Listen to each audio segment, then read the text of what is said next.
It is my great pleasure to introduce our guest speaker tonight, noted author Susan Hand Shetterly, who lives right here in Surry.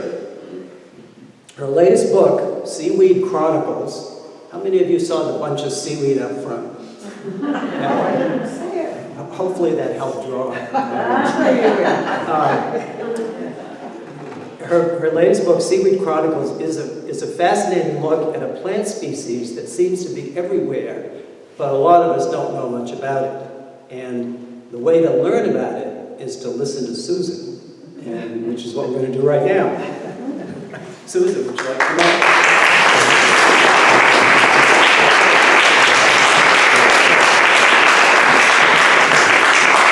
Well, I don't think I can match all the things that have gone out before, but I'll do my best. I have to confess, I was here at what? 5:45. 5:45. And, yeah. And my neighbor's laughing because she knows that either I get the time wrong or the day wrong. And I'm so glad I didn't get the day wrong. So I went home and lay on my couch and I almost fell asleep. And John called me, but actually I had left before he called. So now I've forgotten the whole thing that I was going to talk about. Had you come at 6, it would have been great.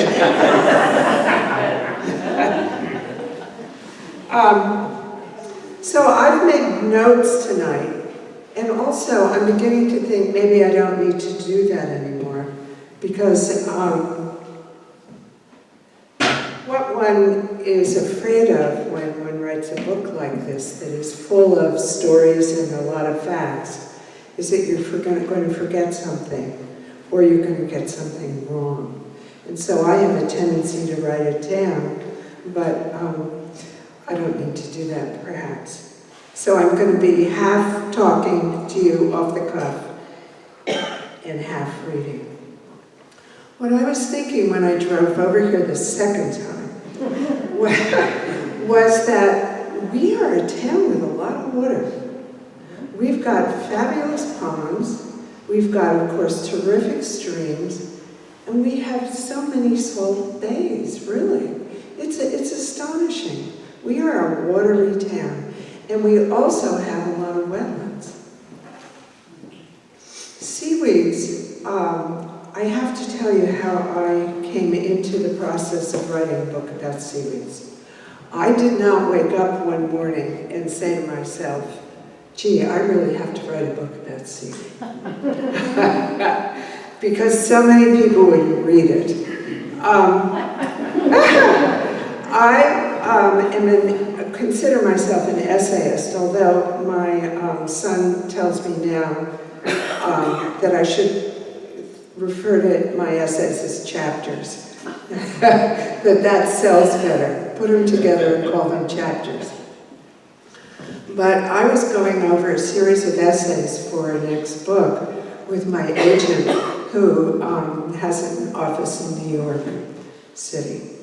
And she was very quiet.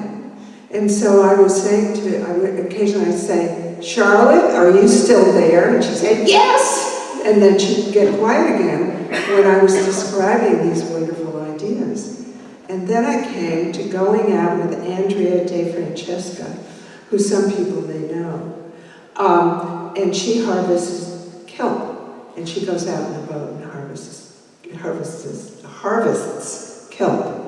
And Charlotte, my agent, said to me, oh, Susan, write a book about seaweed. You know, today I think that she had no idea what seaweed really was. And I immediately called my son. Now, you'll see that I refer to my son a lot and defer to him. And I said, you won't believe what Charlotte said this time. She said, write a book about seaweed. There's nothing to say about seaweed, really. Maybe a very short essay. And he said, Mom, if your agent tells you to write about something, maybe you should take another look, you know. You shouldn't just dismiss it out of hand. I began to look, and now I believe that everything is connected to seaweed. And the stories that I have in my book, which took me 5 years to write and is only this fat, and I'll never understand that, but are not even, there's more to write, you know. They're not even half there. But I loved writing the stories. And what else I loved doing was to find out about people who were working with seaweeds directly or indirectly, such as, I think it's my 3rd chapter, haven't read this book in a while, of a woman who has sheep on an island. And of course, those sheep in the winter eat kelps. So they are not programmed, they have not programmed themselves, these sheep, to night and day. They program themselves to low and high tides. And so it keeps drawing you in. There keeps being something else that's really interesting. Here's another interesting fact, is that the Japanese, because of their years and years of eating seaweed, have the right biome in their guts to digest some of the roughage and extract more of the minerals and vitamins and protein than we here in the West, who are not originally, or our families haven't come from Japan or China, can't really do. So even though we can extract some things, we don't do as good a job as they do. And that's so interesting. It's the same thing as the sheep. You see, when I start, sometimes people tell me to stop. So it's the same thing about sheep on the mainland off Scotland. Because, in Scotland. Because off Scotland, there are islands that have a particular kind of sheep. And those sheep only eat seaweed. They've evolved over the years, a couple hundred years or so, to eat seaweed. And they can deal with the little bit of copper in seaweed. Seaweed has a little bit of copper. So they tried bringing these sheep to the mainland, and they died immediately because the grass had more copper than their bodies could absorb. So it does show you how we bond, all of us, sheep people, to place, not only emotionally, but also physically. So, I'm going to start by telling you a story that doesn't seem to have to do anything with seaweed. Years ago, when I first moved to the coast of Maine, I worked cutting fish at the fish factory down Prospect Harbor in Gouldsboro. Like all the other women standing at the fish belt and cutting the back ends of herring off so that they could be packed into little cans called sardines, I was doing this because I needed to make some money, and this was the local job to be had. Also, by the way, I was told by some of the women cutters that I was the slowest cutter in the whole factory. One day, I went home and wrote my essay, Factory Days. I wrote about the sound of the big tank trucks barreling down the pond road past our cabin at night in the dark, carrying fish from Canada to the factory because we'd fished out our herring here along the coast of Maine. And the factory whistle going off at dawn, and all the women who work there getting up in their surrounding houses in the semi-dark and getting ready to drive down to the harbor to cut fish. I wrote about how our plastic aprons and our taped hands were coated with fish eggs because the Canadians were doing just what we had done, which was to harvest the herring as they came into the inshore to spawn, when they were especially plentiful and easy to catch. Most importantly, I wrote what the woman whose fish tray was next to mine said: "I'm cutting my daughter's future so I can take care of her today." What does this have to do with seaweeds? It has to do with what we do in regard to wild species. It has to do with policies and practices that exploit rather than protect. This is such a difficult subject at this time with more people to feed around the world and diminished resources. But we have to face it and fix it together if we can. We are beginning as a community, as a state, as a nation, to notice and study the needs of other species. Well, not all of us. And to care about those needs, because almost always their needs support our own. So here's a story I want to tell you. I just read about it a couple of months ago. It's a story about how people changed how they behaved toward their coastal waters. In the Sea of Cortez, on the Baja Peninsula, there's a village called Cabo Pulmo. Has anybody ever been there? You have? No, on that whole coast. You've been to Cabo Pulmo? I'm sure I have, yeah. I sailed on the whole coast. Oh, well, wait till you hear the story. And they had overfished their inshore waters, and the fishermen were struggling. So they, along with biologists and environmentalists, devised a plan. No fishing for at least 10 years, and maybe 20, except for a small offshore slice of water where the people of the town were allowed to fish for their food, for their families. In short, everything has come back. The corals, the fish, the seaweeds, and tourists came to snorkel and dive in the protected waters. And the people who were fishermen are now guides. But the interesting thing is that this sanctuary not only provided jobs for the town eventually, and the article didn't say what those fishermen did for 10 years, and that's pretty important. But the fish within it, because there are so many fish now, they eventually swim out of the protected area, and fishermen catch those fish in the water outside the protected zone. And because of those protections, the fishery keeps getting bigger and better. That is a terrific story. I need to know more details, and I guess we all do, but it sounds pretty terrific to me. So I'm going to talk to you about something in the Gulf of Maine. I'm going to read part of my book here. I am in love with Cash's Ledge. Has anybody heard of Cash's Ledge? Yeah. You have. Great, great. You can't see it unless you are a scientist who goes out on a ship to do research, and you go down in either one of these, round, scary things that they drop you down, which I would love to do, actually. Or you go with a tank. I guess you can go along the shallower part of it.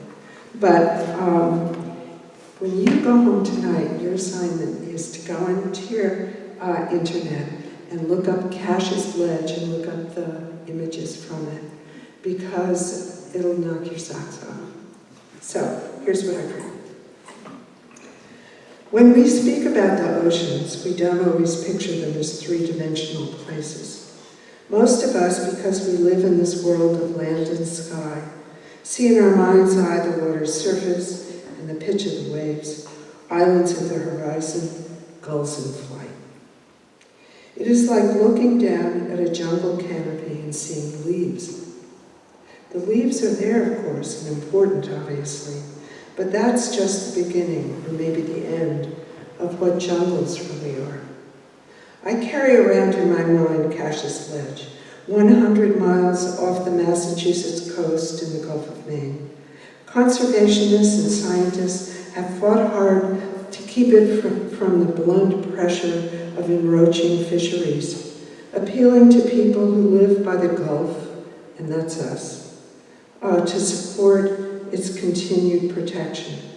And because of their efforts and their photographs and their love of the place, we are learning to see feelingly something of its topography and extravagant beauty. As underwater cameras at Cash's ledges, worn by a diver, scans the lush seaweeds and catches the big, heavy-jawed profiles of schooling cod. Believe it or not, there are a ton of cod in Cash's ledge. They're still here for now. 500 square miles around the ledge has been off limits to some, but unfortunately not all, fishing.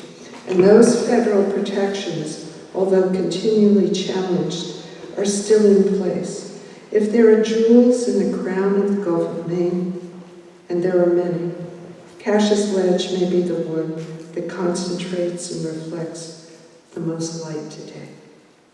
The ledge is a stab of bedrock that rises off the ocean floor, a small mountain range about 25 miles long. One of the richest ecosystems left in the Gulf, it encompasses habitats of mud bottom, mountainside scree, sheer slopes, and projecting shells. Its highest peak, Ammon's Rock, lifts toward the water's surface, and on it sugar kelps grow, thick and very long, creating, with other seaweed species, a startlingly dense forest, one of the deepest tangles of seaweed forest in the whole world. Schools of cod, pollock, haddock, and cunner prowl through it, and starfish, sponges, sea anemones, and horse mussels cling to the rocks around it. To this bounty come bluefin tuna, blue sharks, right whales, and humpbacks to feed. Those who are committed to a future in which Cash's Ledge will be permanently preserved speak of how it gives science a window into a time now lost, where a whole host of interconnected lives were born, grew, settled, and thrived. Cash's is a portrait of yesterday, but it is also a hope for tomorrow. If we can pass laws that keep it free from all human harvest, it may serve as a template for how underwater ecosystems undisturbed by fishing pressures can work, especially now within the grip of climate change. And over time, it may adapt to the changes and to thrive and serve as a nursery and a model, sending out into the greater Gulf some of its many riches. And those riches will be good for fishermen. Thank you. Better take a look at my watch here. I don't know how long I've been talking. But of course I can't tell time very well, as you remember.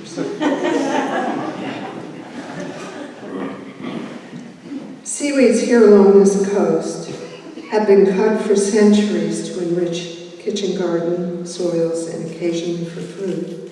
But things are changing. Local people are raising native species of seaweeds in aquaculture sites, and others are cutting species that grow wild. This is all good work, and if done correctly, sustainable. But the pressure is increasing for more harvests, both in aquaculture and in the wild. The question is, do we know how to regulate this new industry, to protect inshore habitat? Or will it go the way of other enterprises that have boomed and busted in our inshore waters? Can we use seaweed harvesting to provide good jobs in our small coastal communities? And can we learn to use the resource carefully for the long term? We can. We definitely can. But will we do this? I'm going to give you a little, I'm not going to read you the science parts in here, but I do want to tell you something about the science parts in here. And then I'm going to read you a semi-science part. I saw myself writing this book as a link between scientists and the general public, of which I was one. When I first got a contract to this book, and it took a little while, my agent sent it around, my savvy agent, and all the big houses turned her down. and they wrote these very nice notes and said, maybe a small essay on seaweed would be, yeah, but not a book. Nobody's going to read a book. But that we did find Algonquin, and they took a chance on me, which was very nice. But I knew I had to write stories about science, stories about history of seaweed, stories about these wonderful people who live along this coast, who are actually our neighbors, a lot of them, who helped me with the book because they're involved with seaweed, and they had enormous patience, because I never asked them just one time to explain something, and often it was more than 3 times, and they were patient, they were nice and kind. Because seaweed, some aspects of it are pretty hard to understand, especially for a generalist like me. So, with all that to do, I'm going to tell you something about seaweeds. Let's see. Okay. Because seaweeds look much like land plants, one might assume that the hostas and lilies and such that we grow in our gardens evolved from them. That red, green, and brown seaweeds slowly made their way out of the sea and onto the land. That is not so. Land plants, in particular green and red seaweed groups, may share a possible evolutionary point of origin. But what we are witnessing in most of them is an example of parallel evolution. Land plants and seaweeds came up with similar shapes as the best ways to live. They both need to anchor. Land plants have roots. A seaweed has a holdfast. Some holdfasts are shaped like discs, but others form a fist with many fingers called haptera. Holdfasts attach to rocks, wharf pilings, breakwaters, clamshells, anything rigid and stable. They also, they are made up of thick tissue and fine hairs and a glue-like substance that sticks them into place. Seaweeds that anchor to corals secrete an acid that wears away a little carbonate chink of the coral into which they insert their attachment filaments. Aren't they interesting? While holdfast anchors roots do, they don't transport water or minerals up into the algae they anchor. What they do is set the seaweed in one place and keep it there through tides and currents and storms as water bathes the porous cells with the nutrients they need. The few seaweed species that grow in a hard sand or clay bottom use a root-like structure called a rhizoid to penetrate the surface. These seaweeds with rhizoids are in the green algae group and are probably distantly related to land plants. The simple parts of the seaweeds begin with a stipe, which is a stalk that lifts up from the holdfast. It takes the seaweed into the light. The blade or frond or thallus is what the stipe brings to the light. The blade is the equivalent of branches and leaves on a tree. A seaweed blade may branch and air bladders may punctuate it, especially in seaweeds that are long or that grow in quiet waters where currents may not lift it high enough to the surface and into the light. The bladders are simple buoys carrying the blades aloft. Bathed in water and sunlight, the blades have 2 important jobs: photosynthesis and reproduction.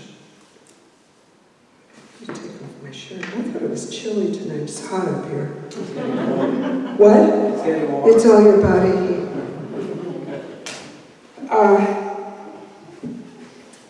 Well, I told you it took me 5 years to write this book, and that I was shocked that it was so small. But those years were an apprentice time for me, and I was out on the water a lot and around very smart people, as I've said, who were very patiently teaching me what I needed to know. I used 3 quotes that I stuck to around my computer to kind of focus me, and I thought I'd share them with you. They're very brief. One was Aldo Leopold, whom we all know, and he said, to keep every cog and wheel is the first precaution of intelligent tinkering. I've always thought of a grandfather clock, you know, let's say you take it apart in your kitchen table or something like that. You better not have a part roll off or you're not going to get that clock back together. Well, that's how he believed we should look at land. And of course, he was in Wisconsin at the time he wrote that. But I'm sure he would agree with us that we should look at the ocean that way too. And one of my favorites is Henry David Thoreau. It's not what you look at that matters, it's what you see. And E.B. White. People have heard this quote so many times, but you can't hear it enough. Every morning I wake torn between a desire to save the world and an inclination to savor it. If we forget to savor the world, what possible reason do we have for saving it? So those were my guiding lights. Let's see. Good policies for the ocean are long overdue, but tonight I'd like to take a step away from what we need to do to save what we can, and to focus instead how seaweed plays a part in our history, culture, and wildlife systems. This is some of the savoring. I had the pleasure to write of the Sargasso Sea. And because I was not on an expedition out to the Sargasso, I had to call up people who had been. And I had a lot of books about the Sargasso Sea to read. It was fascinating. And here's the thing which you will probably know, is that that kind of Sargasso, there are 2 species in the Sargasso Sea, hang in there, and it is called totipotent, which means the little bits can break off and they will turn into a new plant. And the thing about it is, if you look at pictures of the Sargasso Sea, it's not like this spongy, orangey, greeny kind of blob right in the middle. It's like a chain of islands. It's like an archipelago. And the other thing is, of course, that pretty soon, in about a month, maybe in about 3 weeks, our American eels will start moving out of their ponds and their streams where they've been living for sometimes 10 years. And they'll be going they will have changed the way they look. They will become silver eels, and they're gorgeous. And they'll move. Annie Dillard wrote about this. I think she exaggerated, kind of. But anyhow, it's very dramatic. She wrote about them coming, like porpoises, like this across fields at night. Maybe they do. Anyhow, and they go into the water and they swim way down deep to the Sargasso Sea. And we know that, but I'll tell you what we don't know. We've never seen an American eel egg.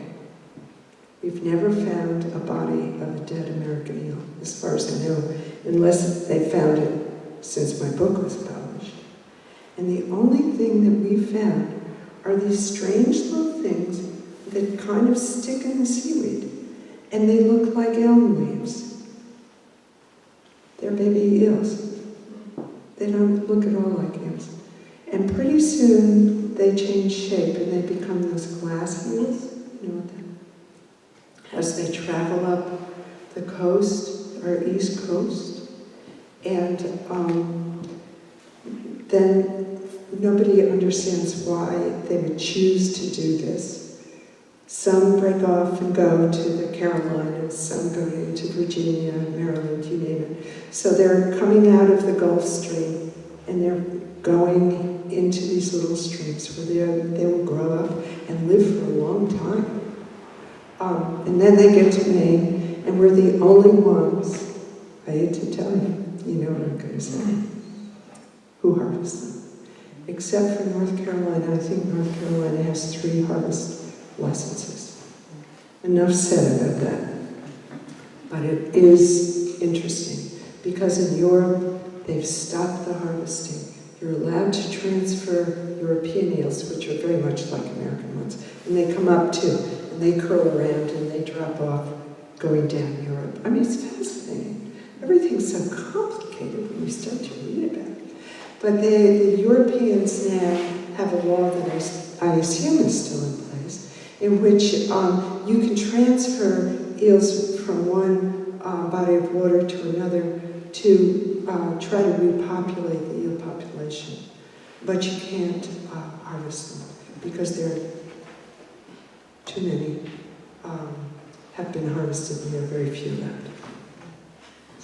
I wrote about Pacific kelps and the work of sea otters and the urchins there, and how the loss of sea otters is imperiling the kelps because the sea urchins are now having free meals, and you know how huge those Pacific kelps are. I mean, they can grow 3 feet in a week. So that's something dangerous, and they're trying to figure out why that's happening. They have some theories. I've written about eider ducks in this wonderful island off Harpswell that the Inland Fisheries and Wildlife protects for female eiders to come and nest and take their babies.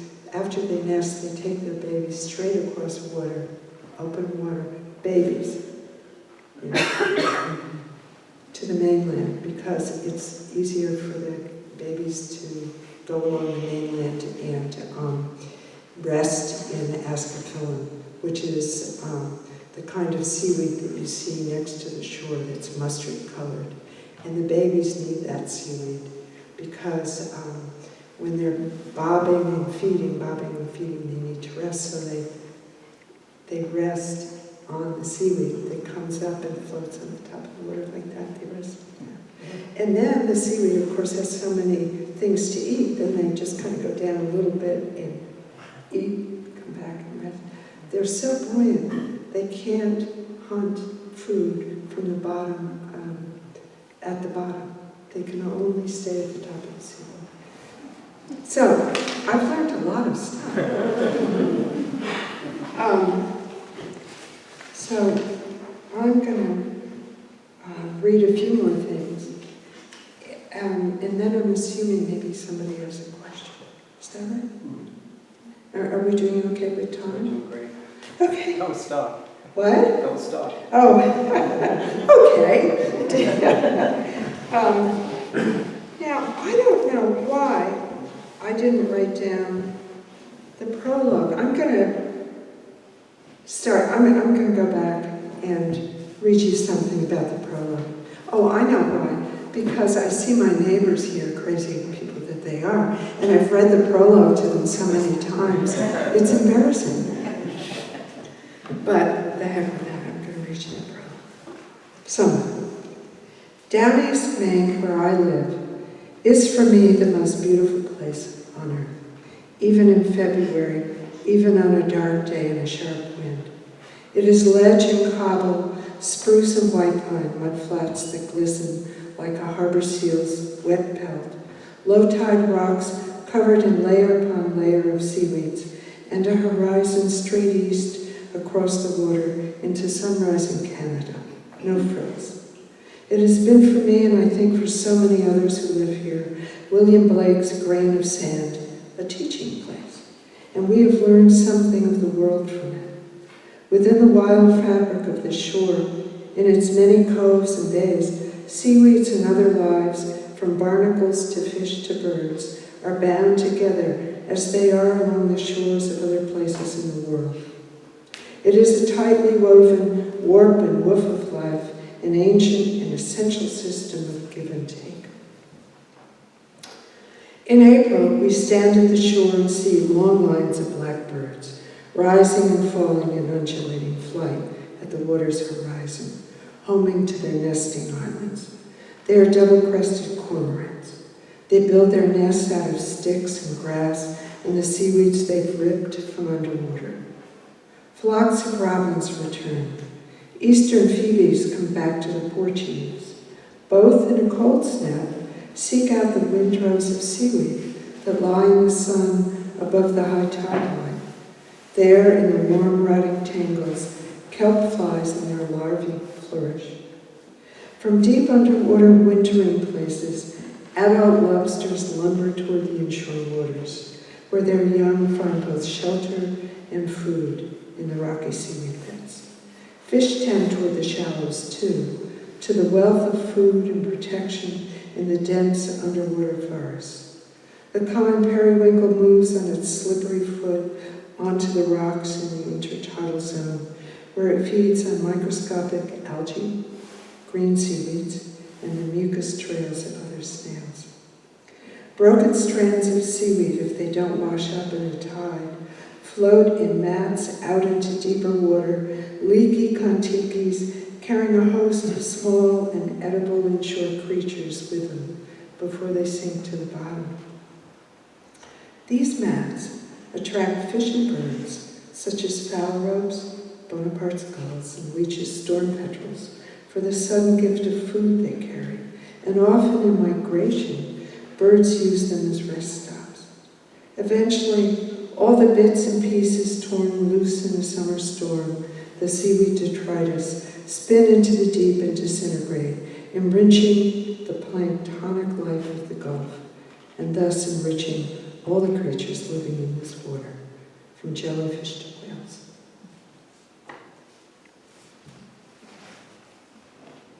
I'm going to read you something about my kids when they were little. I still call them kids. Although they're kind of the bosses now. That does happen. Okay, so this is chapter 2, called the Underwater Forest.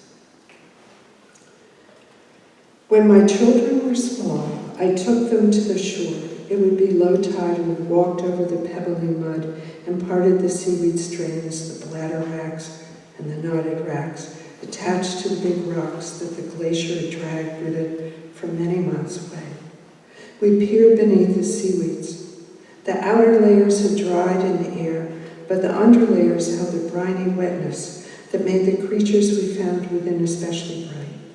Starfish, the egg capsules of the dog whelk, small sea snails whose eggs looked like tiny Greek amphora, green crabs as new and small as my children's fingernails, young green sea urchins, limpets, sideways swimming scuds, yellow periwinkles, sometimes a hermit crab or a sea anemone. I have to tell you, when the book came out, unfortunately they asked me, the publishing company, you can't say no, to do radio interviews. And one person who did it was a rabbi from Nashville, Tennessee. He had a radio program. And when I read that, he said, scuds? He said, you mean they have bombs there?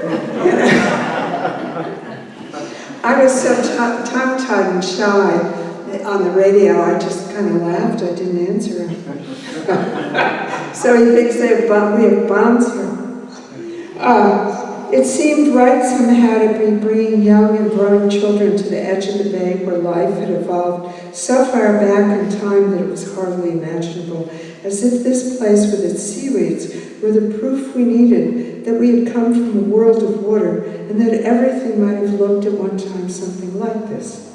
When we are children, our psyches tend to become imprinted on the places we know and love.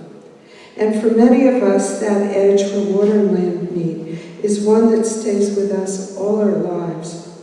I didn't think of it then, but now I believe I was offering them exactly this, their home place to imprint upon, so that they might go into the larger world with a sense of where they came from and thus a sense of who they are.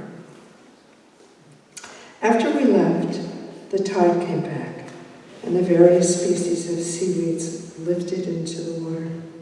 The long fronds of the knotted rack stood at full length in high tide.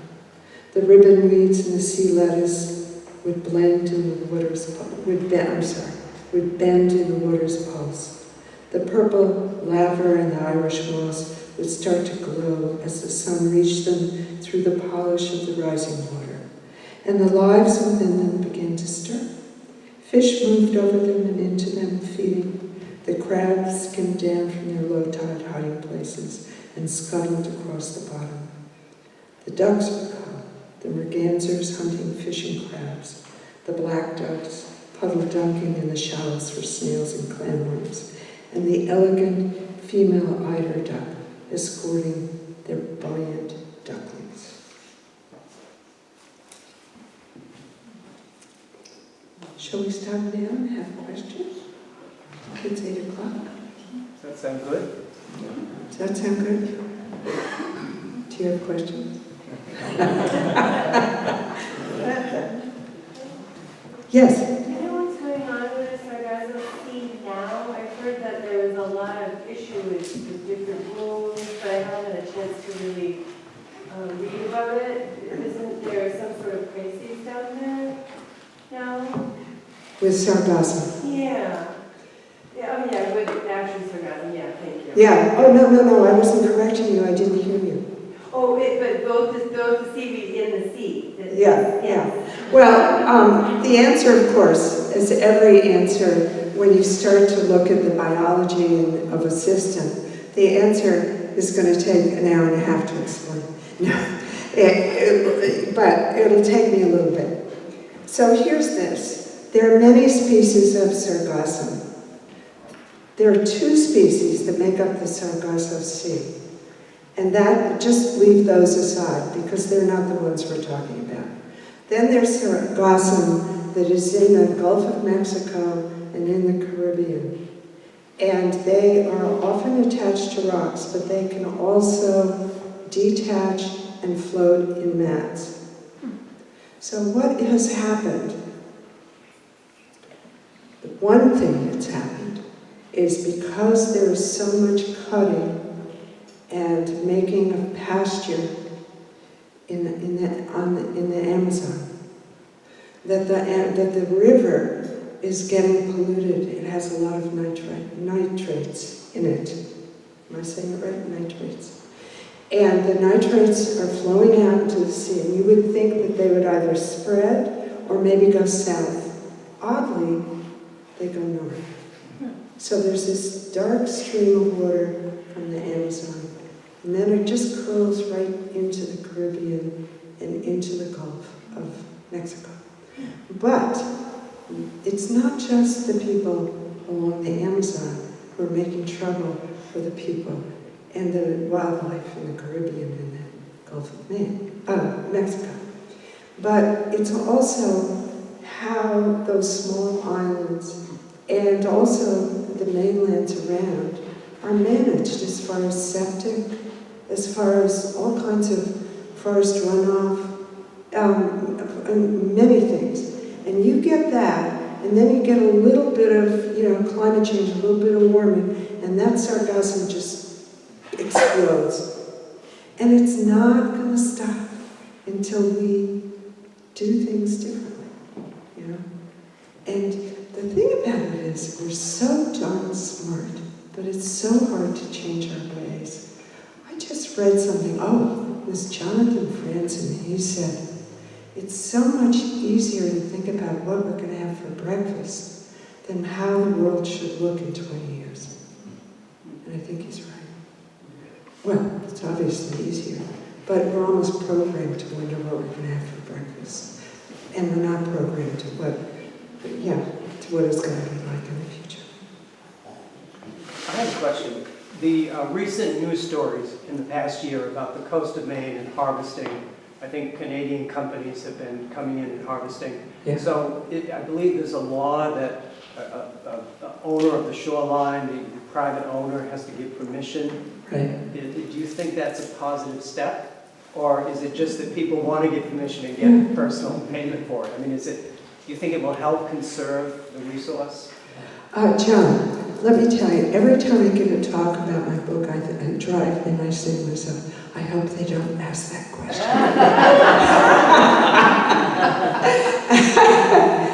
Here's the answer. Here's my answer. What I'm saying is, other people have very strong answers, but this is mine. 2020 is hindsight, right? And I have 2020 now. And what I think is, what we should have done in the very beginning was to find out, before we made all these rules about seaweed harvest, who owns the shore. And we did not do that. We first I went to, I don't know how many meetings, and they were long. And they got a little grumpy. And they were about seaweed policy and seaweed harvesting. And there were harvesters there, and there were ecologists there, and they were back and forth. So, there is a set of rules in place, but the court case, which was based on a 17th century ruling that we took with us in 1820 when we moved to be a free state and separated from Massachusetts. The court took that ruling and decided that the seaweeds belong to the landowner on the shore. The law that what is in place from the 17th century sort of makes sense. It says you can take your boat over that water and the landowner cannot stop you. You can shoot birds, probably not robins, but I mean ducks, and you can fish. So the question was, what is seaweed? And the people who harvested it, just think, they've got their boats, right? They're making a living. You have to take tons of ascophyllum to fill up a net. It does make a difference. And here they were, all of a sudden, they were told they couldn't go do it. They had to ask the landowner first. What's happening now is people are just ignoring it. How long will that go on? You know, the thing that really gets me when I have sat through so many arguments about this is really those ecologists, those people trying to save habitat, should be working with the harvesters. Those two people have a lot in common, and they should stop fighting. That's what I think. Because if we did what E.O. Wilson in his book Half Earth believes we should be doing, we could put off limits to any seaweed harvest 50% of the islands in the coastline. The other 50% we could negotiate, and those people in those towns could make a living. That's me. That's my answer. That makes sense to me. Well, to me too. So is there a chance that we would ever overharvest and decimate the seaweed? Yes. In Canada, as a matter of fact, that's exactly what they did. And I hate to say this because I do have something in my book about my great-grandfather who came from Ireland. But in Ireland, they're also overharvesting. The kind of seaweed that's on the shore that you see, that mustard-colored seaweed, that's ascophyllum. They did that in Canada. All of a sudden they realized that they had, it wasn't that they were bad, it was that they didn't realize that there was another value to it.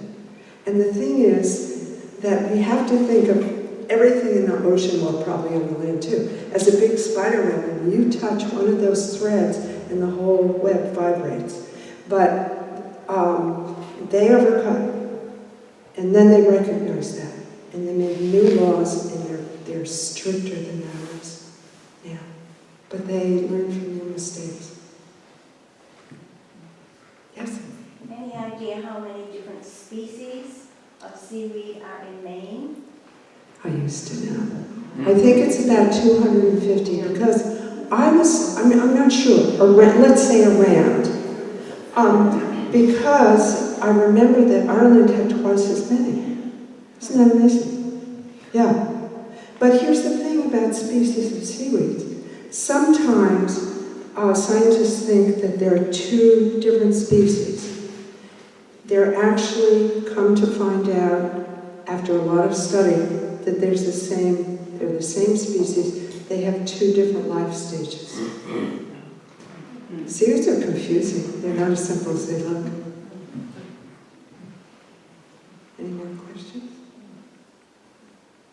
Thank you for coming, neighbors.